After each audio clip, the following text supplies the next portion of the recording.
پھر بھی 4-5 mm کی پتھری سے مردوں کو میں نے زمین پہ جو لوٹ پوٹ کرتے دیکھا ہے. 3-3 کلو کا بچہ وہ نازک ماں اپنے شکم میں لے کر کے گھومتی ہے. پتھری گردے کے اندر گھوم نہیں سکتی، لیکن ماں اپنے اس گھومنے والے بچے کو 9 مہینے تک اس بوجھ کو اٹھاتی ہے، اور جب اس بوجھ سے وہ سبکدوش ہونا چاہتی ہے تو ہر سیکنڈ کبھی وہ موت کے منہ میں جاتی ہے، کبھی موت کے منہ سے باہر نکلتی ہے. اگر آپ کو اس کا احساس کرنا ہے تو کر لیں. ایک ماں 9 مہینے تک بچے کو پیٹ میں رکھتی ہے. پیٹ میں رکھنے کا مطلب کیا ہے میرے بھائی؟ اللہ نہ کرے کبھی تجھے وہ دن اللہ دکھائے تیرے گردے میں پتھری ہو جائے، اتنی سی پتھری جو 4-5 mm کی ہو، اور اس کا درد اٹھے. تو مرد زمین پہ ہم نے لوٹتے ہوئے دیکھے. 4-5 mm کی پتھری گردے میں ہو جائے، گردہ سیف رہتا ہے، گردے میں حرکت نہیں رہتی. توجہ کرنا، گردے میں گردہ پیک رہتا ہے اندر سے، اس میں حرکت نہیں رہتی. لیکن پھر بھی 4-5 mm کی پتھری سے مردوں کو میں نے زمین پہ جو لوٹ پوٹ کرتے دیکھا ہے. 3-3 کلو کا بچہ وہ نازک ماں اپنے شکم میں لے کر کے گھومتی ہے. پتھری گردے کے اندر گھوم نہیں سکتی، لیکن ماں اپنے اس گھومنے والے بچے کو 9 مہینے تک اس بوجھ کو اٹھاتی ہے، اور جب اس بوجھ سے وہ سبکدوش ہونا چاہتی ہے تو ہر سیکنڈ کبھی وہ موت کے منہ میں جاتی ہے، کبھی موت کے منہ سے باہر نکلتی ہے. ہر آنے والا جھٹکا اس کو موت سے قریب کرتا ہے، موت کے منہ سے باہر نکالتا ہے. یعنی درجنوں مرتبہ وہ موت کے منہ میں جا کر باہر آتی ہے، تب کوئی بچہ دنیا میں مسکراتے ہوئے حاضر ہوتا ہے. ان ماں کو غلاموں اور کنیزوں کی طرح رکھنے والوں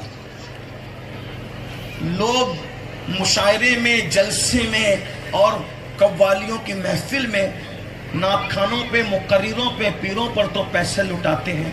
میں ابھی اس پہ کوئی کچھ ٹپنی نہیں کر رہا ہوں، لیکن اتنا ضرور کہوں گا، کسی نچنیے پر، کسی گویے پر، یا وہ شخص جس کا تیرا دل سے کوئی تعلق نہیں ہے، اسے تیری دولت ہی سے پیار ہے، اس پر تو لٹاتا ہے. کیا کبھی ایسے ماں پہ بھی لٹایا ہے؟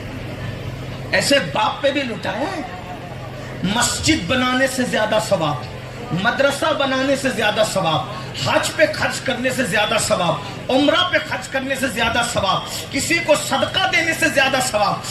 اگر سب سے زیادہ ثواب کہیں خرچہ کرنے پہ ملتا ہے، پہلے نمبر پہ تمہارے ماں باپ ہے. ماں باپ پہ خرچ کرنے سے زیادہ کسی میں ثواب نہیں ملتا. اگر تم یہ خواب دیکھ رہے ہو مسجد بنا لوں گا، بنا لو مسجد. اگر ماں باپ ناراض ہے، مسجد بنانا تیرے کچھ کام نہیں آئے گا. میرے بھائی، ماں باپ ناراض ہے تو اللہ کے رسول فرماتے ہیں شہید ہونا بھی تیرے کام نہ آئے گا. شہید ہو کر بھی وہ جنت میں نہیں جائے گا جس کے ماں باپ اس سے ناراض ہے، مگر چونکہ ہوا شہید ہے اس لیے جہنم میں بھی نہیں جائے گا. جنت اور جہنم کے درمیان ایک مقام ہے جس کو آراف کہا جاتا ہے، وہاں رکھا جائے گا. یہ حدیث علامہ سید نعیم الدین مراد آبادی نے خزائن العرفان میں لکھی ہے. اور اللہ رب العزت اس کے ماں باپ کو جب تک راضی نہیں کر لے گا، شہید کے لیے جنت کے دروازے نہیں کھلے. آپ سے پوچھتا ہوں، جب شہید ہو اللہ کے لیے مر کے بھی جسے جنت نہ ملے، توجہ، اللہ کے لیے مر کے بھی جسے جنت نہ ملے، وہ ماں باپ کا نافرمان بیٹا ہے. اب بتائیں، جب اللہ کے لیے مر کے بھی جنت کے دروازے بند رہتے ہیں جس سے ماں باپ ناراض ہیں، تو جو ماں باپ کی خوشی کے بغیر بھاگ بھاگ کے شادیاں کر رہے ہیں، وہ بیٹیاں، وہ بیٹے، انہیں خوشیاں کیسے نصیب ہوگی؟ بتائیں. اللہ کے لیے مر جاؤ تو خوشی نصیب نہیں ہو رہی ہے صرف ماں باپ کی ناراضگی کی وجہ سے. سوچو تو صحیح، جب تک ماں باپ راضی نہیں تب تک مرنے کے بعد بھی اللہ نے جنت میں داخل نہیں فرمایا. آج کل تو یہ فیشن بن گیا، ماں باپ کچھ کہے چپ ہو، خاموش ہو، تمہیں کیا سمجھتا ہے؟ ماں باپ دوا کے پیسے طلب کریں تو کہتے سب تم پہ ہی لٹا دے، تم پہ ہی خرچ کر دے، ہم اپنے لیے کیا رکھیں. میں نے کہا ایک بات بتاؤں، سب سے پوتر، پاکیزہ اور چنندہ پیسہ اللہ کے نزدیک وہ جو ہوتا ہے، اسی کو اللہ ماں باپ پہ خرچ کرنے کی توفیق عطا کرے. باتیں بہت کہنے کی ہے لیکن اینڈ کرتے ہوئے غرض کروں، توجہ کرنا. نمازی، حاجی، زکوٰۃ دینے والے، عمرہ کرنے والے، صدقہ کرنے والے ساری دنیا میں سب لوگ حضور سے دعا کرواتے. حضور آپ دعا کریں، آپ دعا کریں، آپ دعا کریں. لیکن جس نے ماں کے ساتھ وفا کا حق ادا کیا، اس اویس کرنی کے پاس حضور اپنے صحابی کو بھیج کے کہتے ہیں اس سے کہنا کہ وہ میری امت کے لیے دعا کر دے، اللہ اس کی دعا کے برکت سے میری امت کی بخشش فرما. جانے دعا جس سے دعا کروا رہا ہے وہ ماں کا وفادار ہے، وہ ماں کا فرما بردار ہے. آپ بتائیں ہم نے کیا کیا ہے؟ اللہ اکبر. ماں باپ کو ستایا، ماں باپ کو اذیت پہنچائی، ماں باپ کو تکلیف پہنچائی.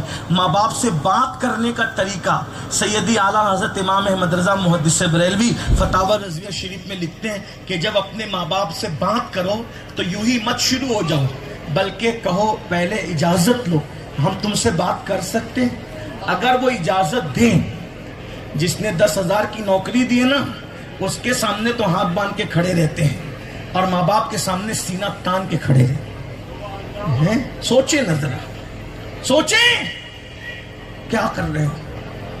اللہ کے رسول سے کسی نے پوچھا اللہ دکھتا نہیں، نظر نہیں آتا، تو مجھے پتا کیسے چلے کہ وہ راضی ہے کہ ناراض ہے؟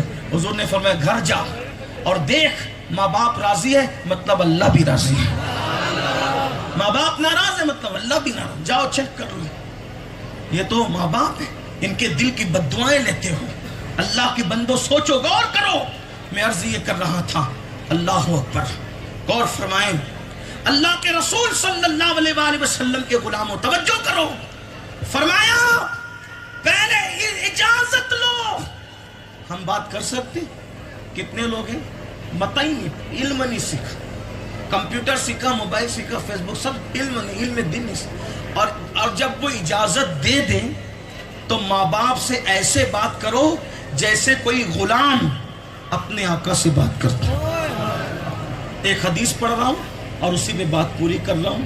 اور مجھے نہیں پتا تھا کہ ہمارے عزیز بڑے بھائی، عظیم بھائی حضرت علامہ سید محمد علی قادری صاحب بھی اس محفل کی زینت ہے. ہمیں نہیں معلوم تھا، ہمیں معلوم ہوتا تو ہم ان کے پیچھے پیچھے آتے. ہاں، اور ان کی آمد پر میں اس لیے نعرہ نہیں لگا سکا کیونکہ اس وقت میں رسول اللہ کی حدیث پڑھ رہا تھا. اور ہمیں یہ حکم ہے کہ جب حضور کی حدیث پڑھی جائے یا حضور کی نعت پڑھی جائے تو پھر اس وقت ہم جو ہے وہ حدیث روک کر نعرہ نہیں لگا سکتے. یہ ہمیں حکم دیا گیا ہے. تو آئیے ذرا اس نعرے کی قضا کر لیتے ہیں. نعرہ تکبیر، نعرہ رسالت، سادات کرام، خاندان نبوت.